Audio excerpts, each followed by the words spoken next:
ಈಗ ಎಲೆಕ್ಷನ್ ಟೈಮಲ್ಲೇ ಇದನ್ನು ಕಾರ್ತಿಕ್ ಅವರು ಹರಿಬಿಟ್ಟಿದ್ದಾರೆ.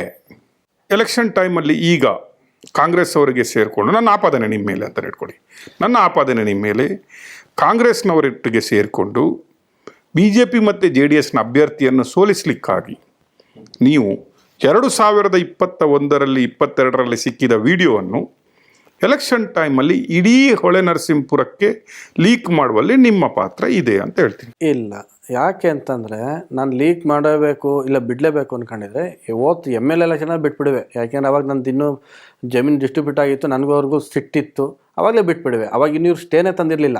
ಬಿಡಲೇಬೇಕು ಅವತ್ತೇ ಬಿಡ್ಬೋದಾಯ್ತು, ಸ್ಟೇ ಇರಲಿಲ್ಲ, ನಾನು ಯಾರು ಕೇಳೋರಿತ್ತಿಲ್ಲ, ಏನು ಬೇಕಾದ್ರೂ ಮಾಡ್ಬೋದಾಯ್ತು. ನಾನು ಯೋಚನೆ ಮಾಡಿದೆ ಯಾಕೆ ಅಂತ, ಇದನ್ನ ಏನಾದ್ರು ಬಿಟ್ಟರೆ ಒಬ್ಬನ ಮೇಲೆ ನಾನು ಸೇಡ್ ತೀರಿಸ್ಕೊಳ್ಳೋಕೆ ಹೋದ್ರೆ ಅದರಲ್ಲಿರೋ ಹೆಣ್ಮಕ್ಳುಗಳ ಜೀವನ ಹಾಳಾಯ್ತದೆ. ಎಷ್ಟು ಅದರಲ್ಲಿ ನನಗೆ ಗೊತ್ತಿರೋರು ಇದ್ದಾರೆ, ಹೊಳೆನರಸೀಪುರದವ್ರು, ಹಾಸನವ್ರು ಇದ್ದಾರೆ, ನನಗೆ ಗೊತ್ತಿರೋ ಎಷ್ಟೋ ಹೆಣ್ಮಕ್ಳಿದ್ದಾರೆ. ಅದರಲ್ಲಿ ಅವ್ರ ಜೀವನ ಹಾಳಾಗುತ್ತೆ. ನಾನು ಒಂದೇ ಒಂದು ಇಂಟೆನ್ಷನ್ಗೋಸ್ಕರ ಬೇಡ, ಏನಕ್ಕೆ ಬಿಡ್ಬೇಕು, ನನಗೆ ನೆಸಿಟಿನೇ ಇಲ್ವಲ್ಲ, ನಾನು ಬಿಡಲಿಲ್ಲ. ನಾನು ಆ ಥರ ಈಗ ಆಪಾದನೆ ಏನು ಬೇಕಾದ್ರೂ ಮಾಡ್ಕೊತಾರೆ ಎಲ್ಲರೂ, ಬಟ್ ನಾನಂತೂ ಬಿಡೋಕೆ ಹೋಗಿಲ್ಲ. ಬಿಟ್ಟರೆ ML ಬಿಡುವೆ. ನನ್ನ ರಾಜಕಾರಣ ಕಟ್ಕೊಂಡು ನನಗೇನಾಗಬೇಕು? ನಾನೇನು ಯಾವುದೇ ಪಕ್ಷದ ಕಾರ್ಯಕರ್ತೆ ಏನಲ್ಲ. ನಾನು ನನಗೆ ಯಾವ್ದು ಇಷ್ಟ ಬರ್ತೋ ಅವ್ರ ಜೊತೆ ಅದಕ್ಕೆ ಹೋಗ್ತೀನಿ, ಓಟ್ ಹಾಕ್ಬಿಟ್ಟು ಬರ್ತೀನಿ ನಾನು ಅಷ್ಟೇ. ಇದರಿಂದ ಕಾಂಗ್ರೆಸ್ಸಿಗಾಗಲಿ BJPಗಾಗಲಿ JDSಗೆ ಅನುಕೂಲ ಆಗುತ್ತೆ ಲಾಸ್ ಆಗುತ್ತೆ ಅಂತ ನಾನೇನು ಯೋಚನೆ ಮಾಡಿಲ್ಲ ಅದಕ್ಕೆ. ಓಕೆ, ನಿಮ್ಮ ಮೊಬೈಲ್ಗೆ ಇಷ್ಟೊಂದು ಕ್ಲಿಪ್ಸ್ ಬರುತ್ತೆ, ನೀವು ಹೇಳ್ತೀರಿ ನಾನು 2023ವರೆಗೆ ಅವರು ಸ್ಟೇ ತರುವವರೆಗೆ ಅದನ್ನು ನಾನು ಯಾವ ರೀತಿಯಾಗೂ ಎಲ್ಲೂ ಹಂಚಿಲ್ಲ, ಯಾರಿಗೂ ಕೊಟ್ಟಿಲ್ಲ, ನಾನು ಭವನಿ ಅವರಿಗೆ ಮಾತ್ರ ಪಿಕ್ಚರ್ ಕಳಿಸಿದ್ದೆ ಮಗನಿಗೆ ಬುದ್ಧಿ ಹೇಳಲಿ ಅಂತ. ಹೌದು. ಮತ್ತು ಪ್ರಜ್ವಲ್ ಅವರೇ ನನಗೆ ಫೋನ್ ಮಾಡಿ ಕೇಳಿದ್ರು, ಮಮ್ಮಿ ಕಳಿಸಿದಂಥ ಫೋಟೋ ನನಗೆ ಕಳಿಸು ಅಂತ ಹೇಳಿದರು. ಅವರಿಗೂ ಅದು 5 ಫೋಟೋ ಕಳಿಸಿದೆ. ಅದರ ನಂತರ ಅವರು ಇಂಜೆಕ್ಷನ್ ಕಾಪಿ ನನಗೆ ಕಳಿಸಿದ್ರು. ನೀವು ಹೇಳ್ತೀರಿ ನಾನು ಲೀಗಲ್ ಥಿಂಕ್ ಮಾಡಿದೆ. ಏನಂತ ಲೀಗಲ್ ಥಿಂಕ್ ಮಾಡಿದ್ರಿ ಸರ್? ಲೀಗಲ್ ಅಂತಂದರೆ ಇವ್ರು ಯಾರು ಸ್ಟೇ ಕಾಪಿ ತರೋವರೆಗೂ ಯಾರಿಗೂ ಗೊತ್ತಿರಲಿಲ್ಲ ಇವರ ಫೋಟೋಸು ವೀಡಿಯೋಸ್ ಇದಾವೆ ಅಂತೇಳಿ. ಇವ್ರು ಯಾವಾಗ ಸ್ಟೇ ತಂದರು ಅದರಲ್ಲಿ ನನ್ನ ಯಾವ ಪಾರ್ಟಿ ಮಾಡಿದ್ರು ನನಗೆ ಫೋನ್ಗಳು ಕಟ್ಟ ತಡೆಯೋಕ್ಕಾಗಲಿಲ್ಲ. ನಿನ್ನ ಹತ್ರ ಇದು ಫೋಟೋಸ್ ಇದೆಯಂತಲ್ಲ, ವೀಡಿಯೋಸ್ ಇದೆ ಅಂತಲ್ಲ, ನನಗೆ ಕೊಡು, ಅವ್ರಿಗೆ ಒಳ್ಳೆ ಪಾಠ ಕಲಿಸ್ತೀನಿ, ನಿನ್ನ ಜಮೀನು ರಿಟರ್ನ್ ಕೊಡ್ತೀನಿ, ಕೊಡು ಅಂತೇಳಿ. ನಾನು ಅದಕ್ಕೆ ನನ್ನ ಹತ್ರ ಇದೆ ಅಂತ ಯಾರು ಹೇಳಿದವರು?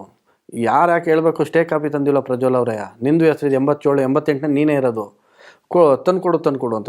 ನನ್ನ ಹತ್ರ ಇಲ್ಲ ಮರ, ಯಾರು ಸ್ಟೇ ಯಾಕೆ ತಂದ್ರೆ ಅವ್ರನ್ನೇ ಹೋಗಿ ಕೇಳಿ ಅಂದರೆ, ಇಲ್ಲ ನಿನ್ನ ಹತ್ರ ಐತೆ ಕೊಡು ಅಂತ. ನನಗೆ ಎಲ್ಲ ಟಾರ್ಚರ್ ಶುರು ಆಯ್ತು. ನನಗೆ TV ಚಾನಲ್ಗಳು ಪತ್ರಿಕೆಗಳ ಹೆಸರು ಬಿಟ್ಟು ಉಳಿದ ಒಂದು ಇಂಡಿವಿಜುವಲ್ ಹೆಸರು ಇದ್ದು ನಿಮ್ದು ಮಾತ್ರನಾ? ಹೌದು. ಎಲ್ಲ ಮೀಡಿಯಾ ಬಿಟ್ಟು ಇಂಡಿವಿಜುವಲ್ ನಂದು ಒಂದೇ ಹೆಸರು ಇದ್ದಿದ್ದು. ಇನ್ನೆಲ್ಲ printing media, digital media, YouTube ಎಲ್ಲದ್ರ ಮೇಲೂ ತಂದಿದ್ರು ಅವರು. ಯಾವುದು ಬಿಟ್ಟಿರಲಿಲ್ಲ ಅವರು. ಓಕೆ, ಹಂಗಾಗಿ ಅವರು ಯಾವಾಗ ಇಡೀ ಪಬ್ಲಿಕ್ ಆಯ್ತು ಆ ವಿಡಿಯೋ ನಿಮ್ಮ ಹತ್ರ ಇದೆ ಅಂತೇಳಿ, ಹೌದು, ನೀವು ಅದನ್ನು ಮೀಡಿಯಾಗಳಿಗೆ ಪತ್ರಿಕೆಗಳಿಗೆ ಹಂಚಬಹುದು ಅನ್ನುವ ಡೌಟ್ ಇಂದ ನಿಮ್ಮ ಮೇಲೆ ಇಂಜೆಕ್ಷನ್ ತಂದ್ರೆ ಎಲ್ಲರೂ ನಿಮ್ಮ ಹಿಂದೆ ಬಿದ್ರು. ಆ ವಿಡಿಯೋ ಮತ್ತೆ ಫೋಟೋಗ್ರಾಫ್ಸ್ ಕೂಡ ನಮ್ಗೆ ಕೊಡುವಂತ. ಏನ್ ಮಾಡಿದ್ರಿ ನೀವು? ಅದಕ್ಕೆ ನನ್ಗೆ ಏನ್ ದಾರಿ ತೋರ್ಲಿಲ್ಲ, ಏನ್ ಮಾಡ್ಬೇಕಂತೇಳಿ. ಹಂಗಾಗಿ ಇವ್ರು ಹೆಂಗೂ ಕೋರ್ಟ್ ಸ್ಟೇ ತಂದಿದ್ರಲ್ಲ, ಅದು ಕೋರ್ಟಿಂದು ಏನು ಅಂತ ನನಗೆ ಕರೆಕ್ಟ್ ಗೊತ್ತಿಲ್ಲ.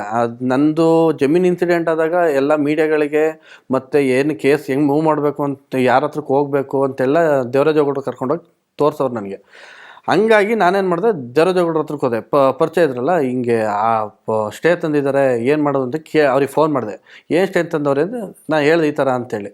ಅದೇನು ತಗೊಂಬ ಇಲ್ಲಿ ನಾನು ನೋಡ್ತೀನಿ ಅಂತ ಅಂದರು. ಇಲ್ಲಿ ದೇವರಾಜೇಗೌಡ ಅಂತ ಹೇಳುವಾಗ ಪ್ರಜ್ವಲ್ ರೇವಣ್ಣನವರ ಎಗೇನ್ಸ್ಟು ಮತ್ತು ದೇವೇಗೌಡರ ಫ್ಯಾಮಿಲಿ ಎಗೇನ್ಸ್ಟು ಮೊದಲಿಂದನೂ ಹೋರಾಟ ಮಾಡ್ಕೊಂಡು ಬಂದ ಒಬ್ಬ ಅಡ್ವೊಕೇಟ್. ಹೌದು. ಅವರನ್ನು ಸುಪ್ರೀಂ ಕೋರ್ಟ್ ವರೆಗೆ ಹೋಗಿ ಪ್ರಜ್ವಲ್ ರೇವಣ್ಣ ಅವರ MP ಇದನ್ನು ಸದಸ್ಯತ್ವವನ್ನೇ ಕ್ಯಾನ್ಸಲ್ ಮಾಡ್ಬೇಕಂತ ಹೋರಾಡಿದ ದೇವರಾಜೇಗೌಡ ಶತ್ರು ಮಿತ್ರ ಆಗ್ತಾರೆ.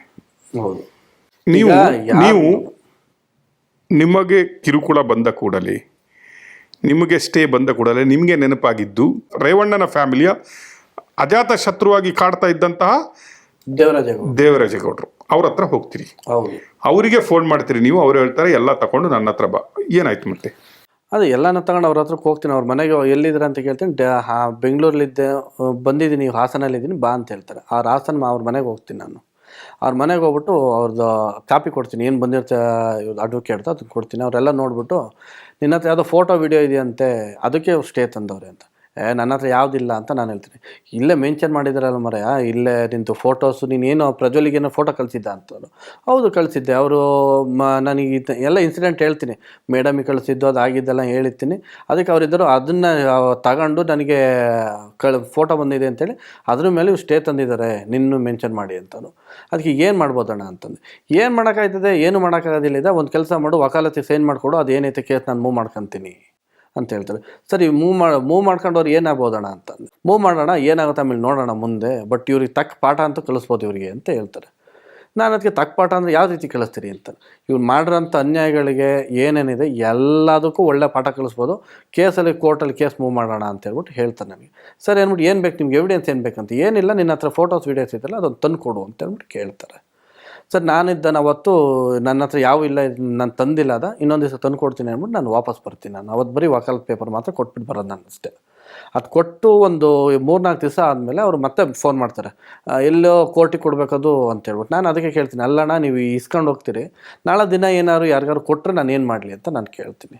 ಅದಕ್ಕೆ ಇಲ್ಲ ನೀನು ಎವಿಡೆನ್ಸ್ ಮೇನ್ ಎವಿಡೆನ್ಸ್ ಯಾವುದು, ನೀನು ಅದು ಕೊಡಲಿಲ್ಲ ಅಂತಾರೆ ಕೇಸೇ ಮೂವ್ ಮಾಡೋಕ್ಕಾಗಲ್ಲ, ನಾನು ಅದು ಯಾರಿಗೂ ತೋರಿಸೋದಿಲ್ಲ, ಜಡ್ಜ್ ಮುಂದಕ್ಕೆ ಸಬ್ಮಿಟ್ ಮಾಡ್ತೀನಿ, ಅದು ತೊಗೊಂಡೋಗಿ ಜಡ್ಜ್ ಮಾತ್ರ ನೋಡಬೇಕು, ಇನ್ಯಾರೂ ನೋಡೋದಿಲ್ಲ, ನೀನು ನನ್ನ ಮೇಲೆ ನಂಬಿಕೆ ಇಡು ಅಂತ ಹೇಳ್ತಾರೆ. ಅಲ್ಲಣ್ಣ ಅದರಲ್ಲಿ ತುಂಬ ಹೆಣ್ಮಕ್ಳಿದ್ದಾರೆ, ಅವ್ರಿಗೆ ತುಂಬ ತೊಂದರೆ ಆಗ್ಬಿಡ್ತದೆ ಅಂತ. ಯಾರಿಗೂ ಏನೂ ಆಗೋದಿಲ್ಲ ಮರ, ನೀನು ಯಾಕೆ ತಲೆಗೆ ಕೆಡಿಸ್ಕೊಂತೀಯ, ಒಳ್ಳೆ ಕೆಲಸ ಆಯ್ತದೆ, ಸುಮ್ಮನೆ ಅವ್ನಿಗೆ ಮಾಡಿದ್ದಕ್ಕೆ ಒಳ್ಳೆ ಪಾಠ ಕಲಿಸ್ಬೋದಿದೆ, ತಗೊಂಬ ಅಂತ ಹೇಳ್ಬಿಟ್ಟು ಹೇಳ್ತಾರೆ. ಅವರು ಫಸ್ಟಿಂದ ಪರಿಚಯ ಇದ್ದು ಮತ್ತು ಇವರಿದ್ದ ಹೋರಾಟ ಮಾಡ್ತಾ ಇರ್ತಾರಲ್ಲ, ಬೇರೆ ಲಾಯರ್ ನಂಬೋದಕ್ಕಿಂತ ಇವರು ಉತ್ತಮ ಅಂತ ನನಗೆ ಅನ್ನಿಸ್ತದೆ. ಇವ್ರ ಕೈಗೆ ಏನಾರು ಕೊಟ್ಟರೆ ಒಂದು ನ್ಯಾಯಬದ್ಧವಾಗಿ ಒಂದು ನ್ಯಾಯ ಏನಾರು ಕೊಡಿಸ್ತಾರೆ ಇವರು ಅಂತ ಹೇಳ್ಬಿಟ್ಟು ನಾನೇನು ಮಾಡ್ತೀನಿ, ಅದೊಂದು ನನ್ನ ಹತ್ರ ಇದ್ದಂಥ ಒಂದು ಮೊಬೈಲಲ್ಲಿ ಇರ್ತಾವಲ್ಲ ಅದೊಂದು ಕಾಪಿನ ಒಂದು ಮೆಮೊರಿ ಕಾರ್ಡ್ ಕಾಪಿ ಮಾಡ್ಕೊತೀನಿ. ಯಾಕಂದರೆ ನನಗೆ ಸಿಸ್ಟಮ್ ಯೂಸ್ ಮಾಡೋಕ್ಕೆ ಬರೋದಿಲ್ಲ ನನಗೆ.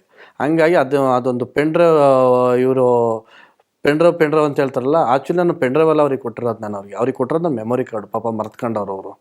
ಆ ಮೊಬೈಲ್ಗೆ ಹಾಕೊಂಬಿಟ್ಟು ಮೆಮೊರಿ ಕಾರ್ಡ್ನ ತೊಗೊಂಡೋಗಿ ಅವರಿಗೆ ಒಂದು ಕಾಪಿ ಕೊಡ್ತೀನಿ ನಾನು. ದೇವರಾಜೇಗೌಡರು ಏನು ಹೇಳ್ತಾರೆ, ನನಗೆ ಪೆನ್ ಡ್ರೈವ್ ತಂದು ಕೊಟ್ಟಿದ್ದು ಕಾರ್ತಿಕ್ ಅಂತ ಹೇಳ್ತಾರೆ, ನೀವು ಪೆನ್ ಡ್ರೈವ್ ಕೊಟ್ಟಿಲ್ಲ. ಇಲ್ಲ ನಾನು ಪೆನ್ ಡ್ರೈವ್ ಕೊಟ್ಟಿಲ್ಲ, ನಾನು ಅವ್ರು ಪೆನ್ ಡ್ರೈವ್ ಕೊಟ್ಟಿದ್ದೀನಿ. ಅದು ಯಾವುದು ಅಂತಲೇ ನಂದು ಮನೆಯದು ಕೇಸ್ ನಡೀತದೆ, ಜಮೀನು ಕೇಸ್ ನಡೀತೈತಲ್ಲ, ಅವತ್ತು ನೈಟು ನನ್ನ ವೈಫ್ನ ಪೊಲೀಸ್ ಬಂದು ಕರ್ಕೊಂಡು ಹೋಗ್ತಾರೆ 11:15. ಅದು ನಮ್ಮ ಮನೆ CC ಕ್ಯಾಮ್ರಾದಲ್ಲಿ ರೆಕಾರ್ಡಿಂಗ್ ಆಗಿರ್ತದೆ. ಅದನ್ನು ನಾನು ಪೆನ್ ಡ್ರೈವ್ ಮಾಡಿಬಿಟ್ಟು ಕೇಸಿಗೆ ಇದು ಎವಿಡೆನ್ಸಿಗೆ ಬೇಕು ಅಂತ ಹೇಳಿದ್ದಕ್ಕೆ ಅದನ್ನು ಪೆನ್ ಡ್ರೈವ್ ಕೊಟ್ಟಿರ್ತೀನಿ. ನಾನು ಆ್ಯಕ್ಚುಲಿ ಇವ್ರಿಗೆ ಕೊಟ್ಟಿದ್ದು ಇದನ್ನು ಕೊಟ್ಟಿದ್ದು ನಾನು ಮೆಮೊರಿ ಕಾರ್ಡು, ಪೆನ್ ಡ್ರೈವ್ ಅಲ್ಲ.